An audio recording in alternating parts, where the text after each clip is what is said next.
Chapter 1, The Unexpected Welcome.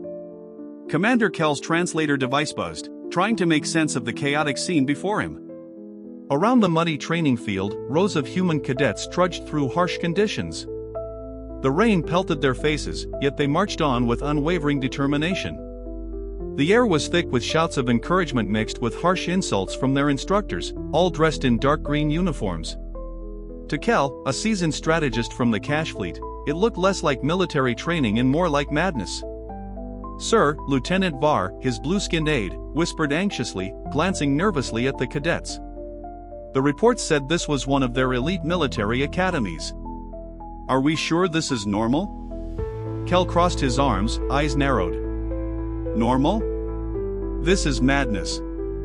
Look at them, what is this? They call this training?" Var, unsure of what to make of it, kept his thoughts to himself as they observed the scene. The humans' grinning faces and grimaces of exertion puzzled Kell. His experience in military tactics had taught him to value precision and control, something utterly absent here. A human officer, soaked from head to toe, approached them, grinning in a manner that seemed almost inappropriate for the grim weather. "Commander Kell," the officer barked, extending his hand. "I'm Major Harlow, your guide for today." Kell hesitated for a moment before shaking the officer's hand. "Major Harlow, could you explain what exactly these cadets are enduring?" Kell asked, his voice laced with confusion. Harlow laughed, the sound echoing over the wet grounds. "Just a little exercise we call Field Week. Teaches them teamwork, resilience, and how to function when everything's going wrong."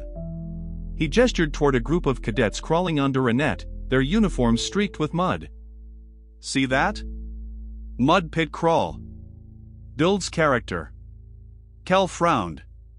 "Mud? You're making them crawl through mud?" "Not just any mud," Harlow said, with a proud grin. "It's all natural, high-quality mud. The best kind for training." Kell turned to Var, who muttered, "Perhaps it's a metaphor, sir." "A figure of speech?" Kell didn't respond. The sight of a cadet slipping and faceplanting into the mud while continuing without hesitation unsettled him. The humans seemed to thrive on adversity. "Come on," Harlow beckoned, "this is just the beginning.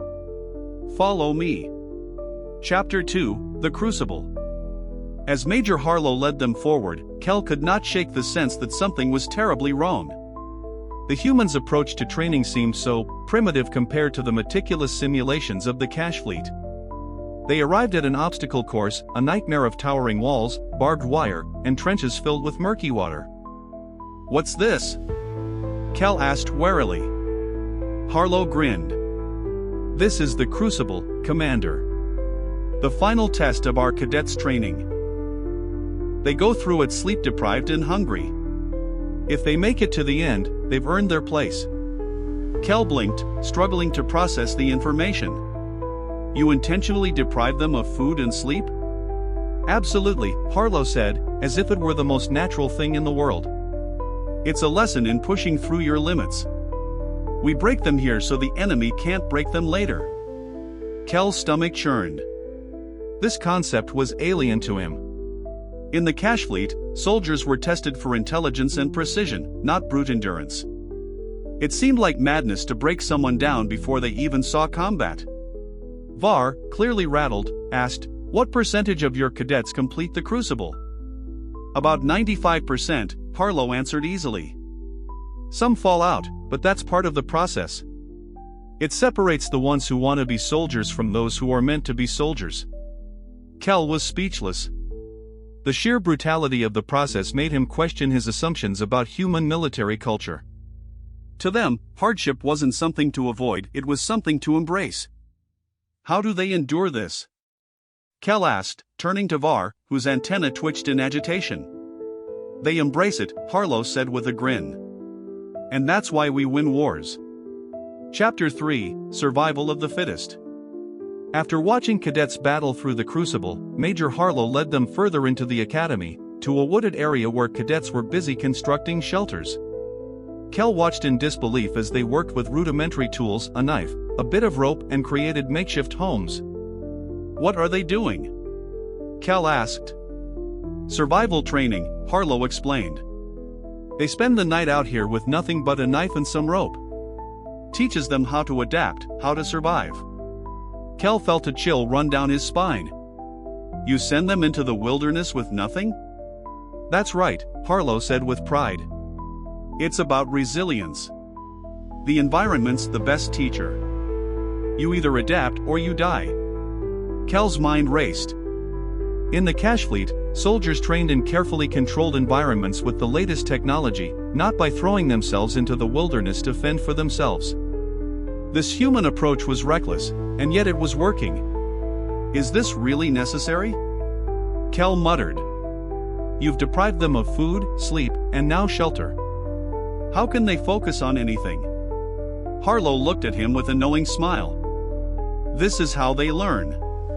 If they can survive here, they can survive anywhere. Chapter 4, The Live Fire Test. As the sun began to set, the group approached a large field surrounded by high fences. The faint echo of explosions filled the air as cadets scrambled through the terrain, firing at moving targets. Major Harlow's eyes sparkled with pride as he led them forward. This is our live fire range, he announced. We test their accuracy, their composure, and their decision-making under pressure. Kell watched in stunned silence as cadets darted between obstacles, their faces grim but focused. It was chaotic, but their movements were fluid, precise. The cadets were constantly under fire, forced to move quickly and shoot accurately at rapidly changing targets. You give them live ammunition? Kell asked, unable to mask his disbelief. Of course, Harlow replied, his tone casual. If they can't handle the pressure here, how can we expect them to perform in the field? Kell shook his head. The idea of sending cadets into such dangerous situations without the proper safeguards was unthinkable in cash fleet training. Yet here, the humans seem to thrive in the chaos. They act like danger is part of the routine, Kell muttered. Harlow nodded. Exactly. In war, the only certainty is that things will go wrong. If they're not prepared for that, they won't make it. Chapter 5, Conquering Adversity. As their tour continued, Kell found himself increasingly perplexed by the humans' approach to military training. In the cash fleet, everything was designed for efficiency, precision, and minimal risk. But for the humans, it seemed that chaos and adversity were woven into the very fabric of their training. They pushed their cadets to the edge, stripping away comfort and security until only sheer will remained. The final stop on their tour was a close-quarter combat exercise. Cadets were sparring with fists and elbows, practicing hand-to-hand combat with brutal intensity. When one cadet stumbled or was knocked down, the instructors shouted for them to get up and keep fighting. There was no room for hesitation, no allowances for weakness. You call this training? Kell exclaimed, his voice incredulous. They're beating each other senseless. This is what prepares them for the real thing, Harlow said with a shrug. The enemy won't give them mercy, and neither will we. If they can't handle this, how can we expect them to handle war? Kell stood frozen, watching his cadets continue to push themselves past their limits, ignoring the bruises and pain. He realized that, for the humans, it wasn't enough to simply survive the battlefield, they had to master it. They had to embrace pain, fatigue, and failure as part of the process. They don't just survive, Kell whispered, more to himself than anyone else. They thrive on it. Harlow grinned. Exactly, Commander. They thrive on adversity because that's what makes them stronger.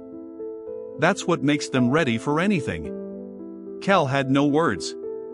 He had witnessed human resilience firsthand, and it was unlike anything he had ever imagined.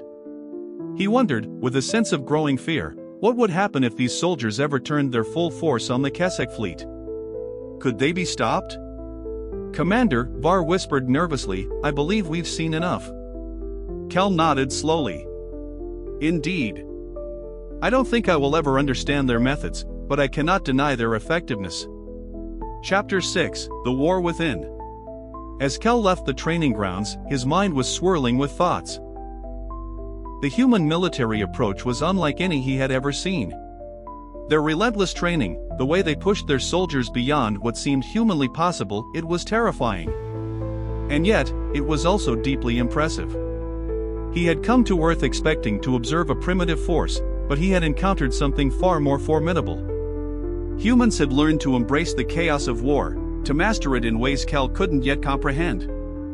It was clear to him now, this was a species that, when faced with adversity, didn't break, they broke through. And that was something the Cash Fleet could never have predicted. Ready for more? Like, subscribe, and let's keep exploring the unknown together.